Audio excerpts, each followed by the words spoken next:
CM Jagan పై సింగనమల నియోజకవర్గ TDP MLA అభ్యర్థి బండారు శ్రావణి సంచలన వ్యాఖ్యలు చేశారు.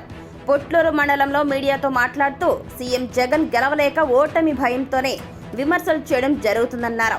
వైసీపీ చిన్న చిన్న విషయాలను సోషల్ మీడియాలో ట్రోల్ చేయడం జరుగుతుందన్నారు. ఎమ్మెల్యే పద్మావతి భర్త సాంబశివారెడ్డి వాహనాలు ఓట్లు కొనుగోలు చేసే ప్రయత్నంలో కర్ణాటక సరిహద్దుల్లో పోలీసులు పట్టుకోవడం జరిగిందన్నారు ఆమె. ఇకపోతే సింగనమల నియోజకవర్గ టీడీపీ ఎమ్మెల్యే అభ్యర్థి బండారు శ్రావణి పుట్లూరు మండలంలోని తిమ్మాపురం, గాండ్లపాడు, జి వెంగన్నపల్లె, పోతిరెడ్డిపల్లె, కొండేపల్లె గ్రామాల్లో ద్విసభ్య కమిటీతో పాటు పర్యటించారు. వైఎస్ఆర్ కాంగ్రెస్ పార్టీ గెలవలేక ఇప్పుడు ఉన్న పరిస్థితుల్లో చిన్న చిన్న విషయాలను సోషల్ మీడియాలో ట్రోల్ చేస్తున్నారని మండిపడ్డారు. ఇదే సాంబశివారెడ్డి ఓట్లు కొనుగోలు చేసే ప్రయత్నంలో కర్ణాటక బోర్డర్లో పోలీసులకు కారుతో సహా పట్టుబడ్డారని పేర్కొన్నారు. ఓటమి భయంతోనే సీఎం జగన్ వ్యాఖ్యలు గాని ఎటువంటి విమర్శలు గాని చేస్తా ఉన్నారని ఆమె చెప్పుకొచ్చారు. ఇక ఇదే సాంబశివారెడ్డి ఓట్లు కొనుగోలు చేసే ప్రయత్నంలో భాగంగా కర్ణాటక బోర్డర్లో పోలీసులకు కారుతో సహా పట్టుబడ్డారన్నారు. ఓటమి భయంతోనే సీఎం జగన్ వ్యాఖ్యలు చేస్తున్నారని విమర్శలు చేశారు. ప్రజలందరూ గమనిస్తున్నారని, ఇదంతా కూడా ప్రజలందరికీ తెలుసన్నారు. ఎవరు ప్రజలతో ఉన్నారో, ఎవరు ప్రజల్లో తిరుగుతున్నారు అన్నది ప్రతి ఒక్కరికి తెలుసన్నారు బండారు శ్రావణి. బండారు శ్రావణి అనే నేను అనునిత్యం ప్రజలతోనే ఉన్నానని ఆమె చెప్పుకొచ్చారు. నేడు ఇదే నిదర్శనమని మీడియాతో వెల్లడించారు.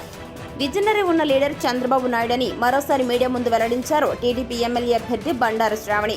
చంద్రబాబు నాయుడు గాని టీడీపీ పార్టీ గాని దళితులకు ఎప్పుడూ పెద్దపీట వేస్తుందని ఆమె చెప్పుకొచ్చారు.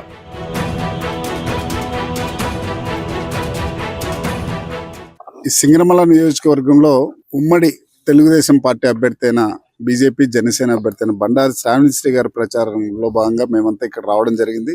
ఈ పుట్లూరు మండల నాయకులు, కార్యకర్తల అభిమానులు కూడా ఇక్కడ రావడం జరిగింది. ఈరోజు తిమ్మాపురం గ్రామంలో ఒకసారి మార్నింగ్ నుంచి ఇల్లు తిరుగుతున్నారు మన శ్రావణి గారు, దాంతోపాటు మేము వెళ్తున్నాం.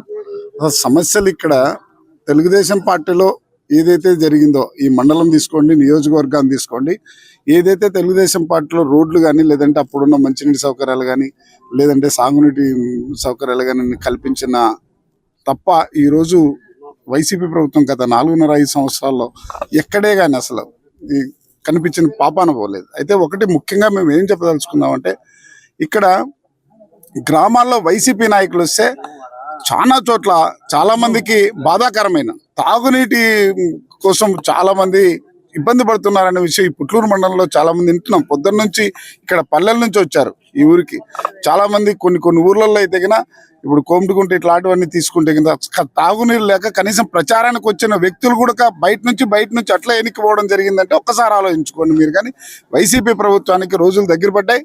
చంద్రబాబు నాయుడు గారు ప్రవేశపెట్టిన సూపర్ 6 పథకాలను తీసుకుంటే ఒక పక్క రైతులకి సంవత్సరానికి 20,000, లేదంటే ఎంతమంది చదువుకుంటే అంతమంది చదువుకున్న వ్యక్తులు, చదువుకుంటున్న పిల్లలకి కూడా డబ్బులు ఇవ్వడం అనేది, అలాగే నిరుద్యోగులకి ఈరోజు మెగా డిఎస్సీ పైన ఫస్ట్ సంతకం పెడుతున్నామని చెప్పడం అంటే అనేది ఈరోజు యువకులు కూడా ఆలోచించాల్సిన అవసరం ఉంటుంది.